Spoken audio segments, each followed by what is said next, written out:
Բարև ձեզ, դուք դիտում եք հրապարակումը, թե ինչ ենք պատմելու այս հաղորդմանը նախ կարճ մի քանի տողով։ 97 միլիոն դոլար 42 կիլոմետր այս տարի կավարտվի աշտարակից Թալին ճանապարհի շինարարությունը։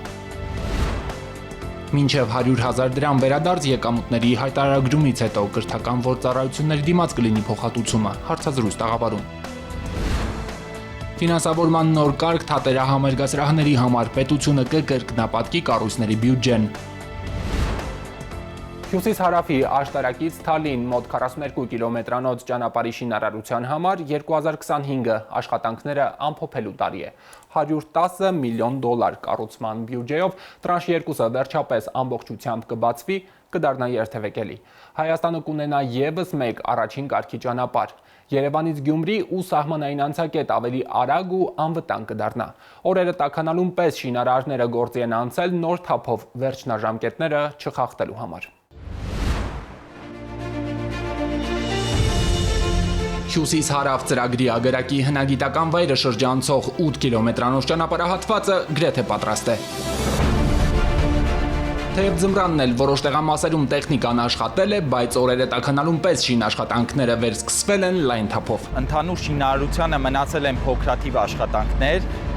ընթացքի մեջ են ճանապարհային կահավորանքի մասնավորապես արգելափակոցների տեղադրման և ջրահեռացման աշխատանքները։ Երկշերտ ասֆալտն արդեն փրված է, ճանապարհը շահագործման հանձնելուց առաջ վերջին երրորդ մաշման շերտը կտեղադրեն, գործը կամփոփեն։ Նախորդ տարեվերջին ավարտել մեքենաների երթևեկի համար բացել են ոսկեբազի հատվածի 36 մետր երկարությամբ ու 4.5 մետր բարձրությամբ կամուրջը։ Նախագծով նախատեսված էր կառուցվել 31 արհեստական կառուցվածք, որոնք ամբողջությամբ կառուցված են։ Եվ սա խոշորագույն հանգույցն է այս հատվածում, սրանից բացի ունենք թվով նաև 2 վերգետնյա անցումներ։ 4 կամուրջ, գյուղտեխնիկայի 6 անցում, 9 փոխատում էլ երկրորդ տրանշի 34 կիլոմետրանոց հատվածում են։ Աշխատանքների ընթացքում էլ կապի մեջ ենք համայնքների ղեկավարների ու հարակից բնակավայրերի բնակիչների հետ։ Անհրաժեշտության դեպքում փորձում ենք լուծել տեղում ծագած խնդիրները։ Նախքան ճանապարհաշինական աշխատանքները տեղի համայնքների հետ քննարկումներ են իրականացվել։ Նրանց հետ համաձայնեցվել են գյուղտեխնիկա եւ անասնանցումների տեղադիրքերը, որպեսզի տեղի բնակիչների համար առավելագույնս հարմար լինեն։ Աշտարակ Թալին 34 կիլոմետրի շինաշխատանքները մեկնարկել են 2023 թվականի ավարտին եւ արդեն տարեվերջին նորակառույց ճանապարհից մոտ 10 կիլոմետր հատված բացվել է երթևեկության համար, իսկ 2024 թվականին երթևեկությունը գրեթե ամբողջությամբ գործող M1 երթուղուց տեղափոխվել է նորակառույց ճանապարհի ձախակողմյան հատված, հնարավորություն տալով խուսափել մի շարք ոլորաններից եւ էապես բարելավել ճանապարհային երթևեկության անվտանգության մակարդակը։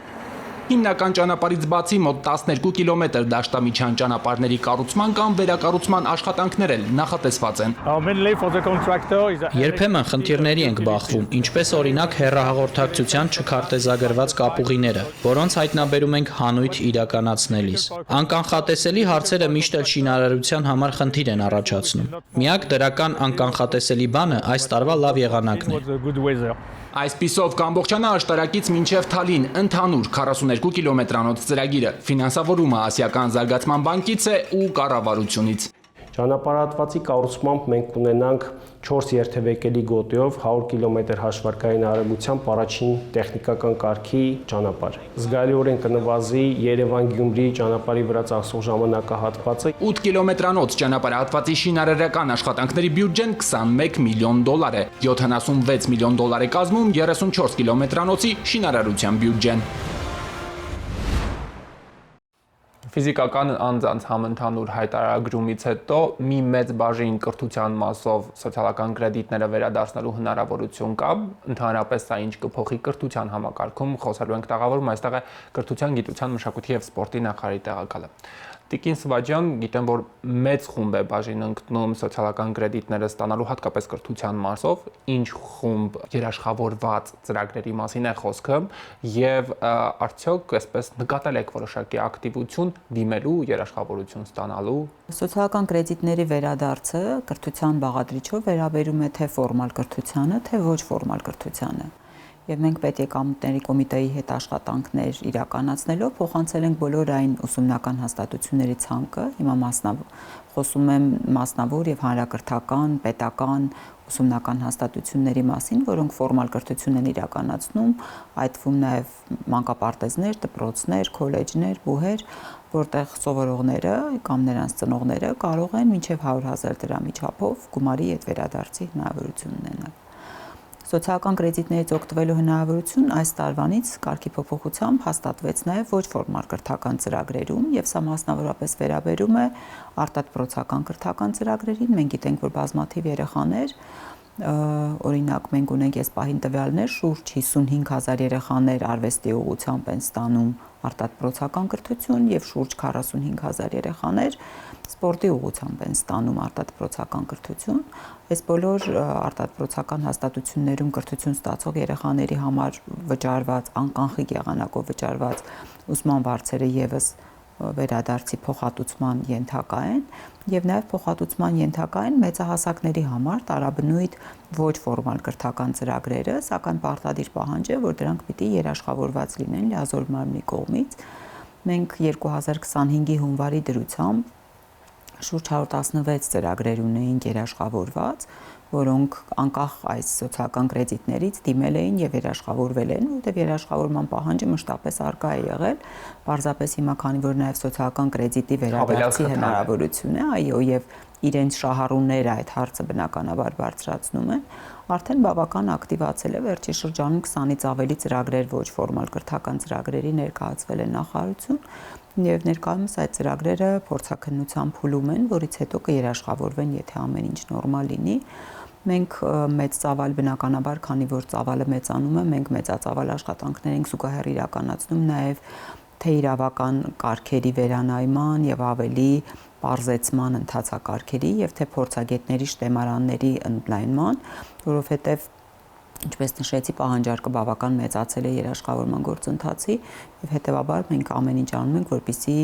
սահմանված ժամկետներում բոլոր գործընթացները ի վիճակի լինեն կազմակերպել եւ իրականացնել։ Այդ փորձաքննությունը, որ նշում եք, ինքը բարդ գործընթաց է եւ երաշխավորությունը ստանալը արդյոք այսպես կրթական ծրագիր կազմելը պահանջները արդյոք շատ բարձր են, հետաքրքիր է։ Բնականաբար պահանջները բարձր չեն, որովհետեւ եթե որևէ ուղղությամբ, որևէ ոլորտում կրթական ծրագիր են իրականացնում, իրենք պարտադիր ունեն այդ կրթական ծրագիրը։ Պարզապես դա պիտի համապատասխան ձևաչափում տեղավորել,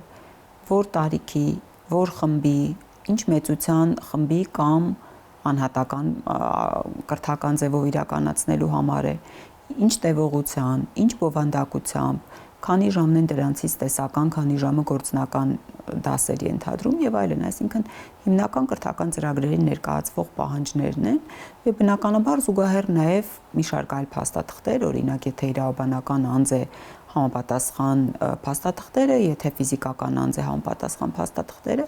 եւ այդ փաթեթը ամբողջությամբ նախարարություն ներկայացնելու դեպքում մենք արագ կազմակերպում ենք փորձագետներ ունենք, ովքեր փորձաքննում են ծրագիրը եւ դրա հիման վրա տալիս են դրական կամ բացասական եզրակացություն եւ եզրակացության հիման վրա նախարարի հրամանով արդեն երաշխավորվում է։ Իսկ եթե եզրակացությունը բացասական է լինում, անպայման եզրակացության մեջ նշված է լինում, թե որոնք են խնդրահարույց կետերը, համապատասխան գրությամբ մենք արդեն դիմողին հայտատուին ենք ներկայացնում եւ իրենք կարող են արագ լրամշակել ծրագիրը եւ կրկին անգամ դիմել փորձաքննության եւ սրա հետ կապված ուզում եմ ասել, որ մենք նախարարության կայքեջում նաեւ առանձնացրել ենք առանձին մի բաժին, որտեղ սոցիալական կրեդիտների վերադարձին ենթակա ողջ տեղեկատվությունը, ինչպես ֆորմալ կրթական ծրագրեր իրականացնող, այնպես էլ ոչ ֆորմալ կրթական ծրագրեր իրականացնող կազմակերպությունների մասին ցանկ ամբողջովին տեղադրված է կայքեջում եւ մարդիկ կարող են մտնել, տեսնել արդյոք ցանկացած ծնող կարող է, այո, ցանկացած կարող են նախ ստուգել եւ դրանից հետո որոշում կայացնել դիմել այդ կազմակերպությանը թե մեկ այլ կազմակերպության եւ բացի այդ, քանի որ հիմա սոցիալական կրեդիտների վերադարձը գործում է նաեւ 2024 թվականի համար, իրենք կարող են նաեւ ճշտել, թե օրինակ իրենց ծառայություն մատուցած կազմակերպությունը արդյոք այդ ցանկում այս պահին ներառված է, կամ պատրաստվում է արդյոք այսպես կամ պատրաստվում է թե ոչ, եւ մի կարևոր հանգամանքել եմ ուզում շեշտադրել, կարգում նշված է, մենք ենք առաջարկել, որ այս կետը լինի, քանի որ 24 թվականին էր վերաբերում, իսկ 24 թվականին կազմակերպությունները եւ շահառուները չեն իմացել, որ դա կարող է վերադարձի ենթակա լինել։ Հիմա մենք կարգում մի կետ է սահմանված, որի համաձայն նույնիսկ եթե ծառայությունը ստացել են անցյալ տարի եւ երաշխավորված չի եղել, եթե հայտարարագիրը լրացնելու պահին արդեն իսկ ծրագիրը երաշխավորված է, ապա կարող է ծրագրի դիմաց փոխհատուցումը իրականացվել։ Եվ մի կտոր էլ կա փոխհատուցման, որը վերաբերում է դպրոցական դասագրքերին, կարգով սահմանված է, որ յուրաքանչյուր երեխայի համար 3000 դրամի չափով փոխհատուցում է տրվում։ Մենք երեխաների տվյալները եւ ծնողների տվյալները ամբողջովին իդենտիֆիկացրած փոխանցել ենք պետական եկամուտների կոմիտեին, որպեսզի իրենք արդեն ծնողը միայն պիտի նշում կատարի, որ ունի դպրոցահասակ երեխա եւ դասագրքի սոցիալական կրեդիտից օգտվելու հայտ է ներկայացնում, արդեն համապատասխան ցանկերով պետեկամուտների կոմիտեն վերլուծությունը կանի եւ համապատասխան վերադարձը տեղի կունենա։ Մյուս բոլոր դեպքերում անկանխիկ գործարքը պարտադիր էր, այս դեպքում ինչպես է կարգավորվում։ Դասագրքերի պարագայում, քանի որ ոչ բոլոր դեպքերում է անկանխիկ իրականացում, իրականում մեծ կտորը անկանխիկ է անում դպրոցն է, այնուհետև անկանխիկ մուտքագրում դասագրքերի շրջանառու հիմնադրամի համապատասխան հաշվեհամարին, բայց ծնողները շատ հաճախ անկանխիկ են վճարում եւ հետեւաբար այս պահանջը սահմանված չի, անկախ ամեն ինչից մենք նույնիսկ ունենք սոցիալական որոշ խմբերի համար պատվերով տրվող այո դասագրքերը, բայց այս ցանկերում դրանք չենք էլ առանձնացրել, որովհետեւ գումարը առանձնապես մեծ գումար չի եւ փոխհատուցումը կգործի։ Տիկին Սպաջան, նշեցիք ոչ ֆորմալ կրթության ձևը ու հնարավորությունը, այսպես բլոկը, դրան տակ այսպես ասած, ինչերն են մտնում։ Օրինակ, մատնահարդարման, վարսահարդարման ծառայությունները նույնպես հնարավոր է երաշխավորությունը ստանալ ու իրականացնել գործունեությունը եւ հետո արդեն նաեւ այդ սոցիալական կրեդիտները շահառուները կարողանան ստանալ։ Ոչ ֆորմալ կրթության շրջանակը անսահման է, ես կարծում եմ։ Այն ընդգրկում է բոլոր ոլորտները,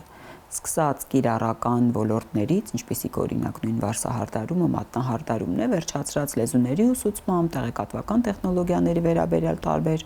դասընթացներով եւ այս բոլոր ուղղություններով դասընթացները, եթե երաշխավորվեն, ապա իրենք սոցիալական կրեդիտի համապատասխան հետ վերադարձի ենթակա են։ Ես կարծում եմ, ուզում եմ ընդգծել, որ այս քայլով կառավարությունը նաեւ նպատակ ունի խթանել մեծահասակների կրթությունը, խթանել ոչ ֆորմալ կրթական ծրագրերը, որովհետև այսօր գիտությունը եւ կրթությունը բոլոր ոլորտներում, այդ թվում նաեւ կիրառական ոլորտում այնքան արագ է զարգանում, որ նույնիսկ եթե մարդիկ ֆորմալ կրթություն ստացել են եւ որևէ մասնագիտությամբ աշխատում են, բնականաբար շարունակաբար մասնագիտական զարգացման կարիքը առկա է։ Եվ շատ կարևոր է, որ քաղաքացիները բնականաբար վերապատրաստումներ, մասնագիտական զարգացման տարբեր ուղղություններով դասընթացներին մասնակցություն, եւ շատ կարևոր է, որպեսզի քաղաքացիները կարողանան օգտվել այս հնարավորությունից եւ կարողանան իրենց մասնագիտական զարգացմամբ զբաղվել։ Եվ մի ուրիշ կարևոր հանգամանքել եմ ուզում ընդգծել, որ կազմակերպաիրավական ձևը այստեղ բացարձակապես կապ չունի, ոչ ֆորմալ կրթական ծրագրեր կարող են անել ինչպես ֆիզիկական անձինք, այնպես էլ իրավաբանական անձինք եւ երաշխավորման գործընթացը նույնն է,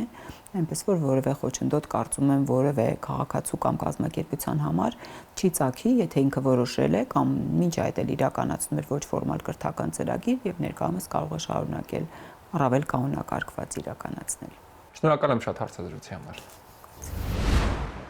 Թատերա համերգասրահների ֆինանսավորման նոր մոդելին արդեն միացել է 3 կազմակերպություն։ Պետությունը նախորդ տարվա եկամուտը կրկնապատկում է, այսպիսով խրախուսելով, որ մշակութային հաստատությունները առավելագույնս ջանքեր ներդնեն, ավելացնեն սեփական միջոցներն ու հաջորդ տարի կառավարությունից շատ ավելի շատ գումար ստանան։ Օպերայի եւ բալետի ազգային թատրոնը 2023-ին առաջինն էր, որ սկսեց աշխատել նոր կարգով։ Անցած տարվանից այս մոդելով են ֆինանսավորվում նաև Թումանյանի անվան տիկնիկային ու Երևանի կամերային թատրոնը։ Պիլոտին միացած օպերայում հիմա արդեն արձանագրում են։ Անցումը հեշտ չէր, բայց գրանցած արդյունքները արդեն ոգևորող են։ Ճպուրն ու մրջյունը ներկայացման գլխավոր փորձից են կադրերը։ Օպերայի եւ բալետի ազգային թատրոնի վերջին պրեմիերան է։ Բեմադրական ծախսերն ամբողջությամբ հոգացել է թատրոնը։ Մի քանի տարի առաջ անհավանական էր թվում, որ տարեկան 2, լավագույն դեպքում 3 պրեմիերա ունեցող օպերային թատրոնը կկարողանա ոչ միայն 4-ից 5 պրեմիերա ներկայացնել, այլև սեփական միջոցներով նոր ներկայացում բեմադրել։ 2023-ից թատրոնն առաջինն էր, որ անցավ թատերահամերգային կազմակերպությունների ֆինանսավորման նոր մոդելին։ Սա նշանակում է, որ տվյալ կառույցի տարեկան եկամուտի չափով պետությունը հաջորդ տարի բյուջեն կրկնապատկում է։ Մենք գնում ենք մշակույթի տնտեսականացման ճանապարհով, ինչը ենթադրում է, որ մշակույթը կարող է նաև տնտեսականացվել, այսինքն սեփական միջոցները գեներացնել, որպեսզի օգնի կառույցին, օգնի պետությանը, օգնի արտիստներին ունենալ ավելի շատ միջոցներ, ավելի շատ ռեսուրսներ ստեղծագործելու, նորություն ստեղծելու եւ զարգանալու։ Օպերային թատրոնի տնօրենի կարծիքով ֆինանսավորման նոր մոդելին անցնելը հեշտ չէ, բայց արդյունավետ։ Հիմա արդեն սեփական եկամուտների շնորհիվ կարողանում են եւ ֆինանսատնտեսական խնդիրներն ինքնուրույն լուծել, եւ արտիստներին աշխատավարձից բացի ելույթավճարի հնարավորություն տալ։ Մենք ունեինք ամիսը 4-5 ներկայացում, այսօր հասցրել ենք մինչև 20 ներկայացում։ Օպերային թատրոնի ընդհանուր բյուջեն 17 թվականին, մի քիչ այսպես կլորացրած թվեր եմ ասում, 1.4 միլիարդ էր, որը պետությունը տալիս էր,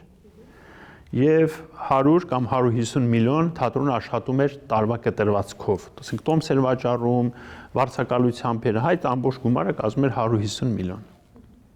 Այսօր օպերային թատրոնի բյուջեն եկել է 3 միլիարդ։ Տարեկան բյուջեի կրկնապատկման նոր մոդելը ավելի կանխատեսելի է դարձրել թատրոնի գործունեությունը մի քանի տարվա խաղացանկը նախապես կազմելուց մինչև հյուրախաղեր, արտերկրի գործընկերների, անհատ արտիստների հետ համագործակցության ծրագրեր։ Նոր մոդելը ինչ է թույլ տալիս։ Թույլ է տալիս 5 տարի առաջ արդեն պլանավորել, որովհետև դու արդեն գիտես մոտավոր ինչ ֆինանսել լինելու տարեկան։ Առաջ դու դա չգիտեիր, դու այսպես կասկածանքով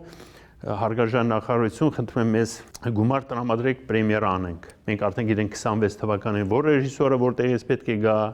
որ նկարիչը, որ թատրոնի հետ համատեղ ինչ ենք անում։ Ուզում եմ ասել նոր մոդելը թույլ է տալիս պլանավորել 5 տարի առաջ։ 2024-ին արդեն ֆինանսավորման նոր մոդելին միացել են Թումանյանի անվան տիկնիկային եւ Երևանի կամերային թատրոնները, որպեսզի ծրագիրն արդյունավետ լինի, այս ընթացքում որոշ փոփոխությունների է ենթարկվել, հաշվի են առել մեծ ու փոքր կառույցների առանձնահատկությունները։ Այս պահին ունենք վերջնական մոդել։ Սակայն, երբ որ խոսում ենք Երևանի կառույցների մասին, մենք խոսում ենք 1.2 միլիոն քաղաքի մասին։ Իսկ մենք Արտաշատի թատրոնի մասին, որ խոսում ենք, այնտեղ 20,000 քաղաք է։ Գյումրին, Վանաձորը, Գավառը եւ այլն։ Այստեղ մոտեցումներ կան եւ պետք է հասկանալ ինչպես կարող ենք զարգացնել մենք այս նոր մոդելը, որպեսզի իրենց էլ համապատասխանի։ Որպեսզի նույն մոդելը հետագայում արդյունավետ կիրառեն նաև համերգասրահները, այս տարի որոշ կառույցներ փորձնական կմիանան ծրագրին։ Հնարավորություն կունենան ոչ միայն սեփական նախագծերը ներկայացնել, այլև գործակցել մասնավոր հատվածի հետ։ Նախատեսում են, որ թատերահամերգային կազմակերպությունների ֆինանսավորման նոր մոդելը ի վերջո կկիրառվի պետական բոլոր կառույցներում։ Դուք դիտում եք հրապարակումը, շնորհակալություն ուշադրության համար։ Մեր բոլոր հաղորդումները հասանելի են նաև YouTube-ում Arm Go Veg-ում, իսկ մեր եթերային հանդիպումը մեկ շաբաթից է։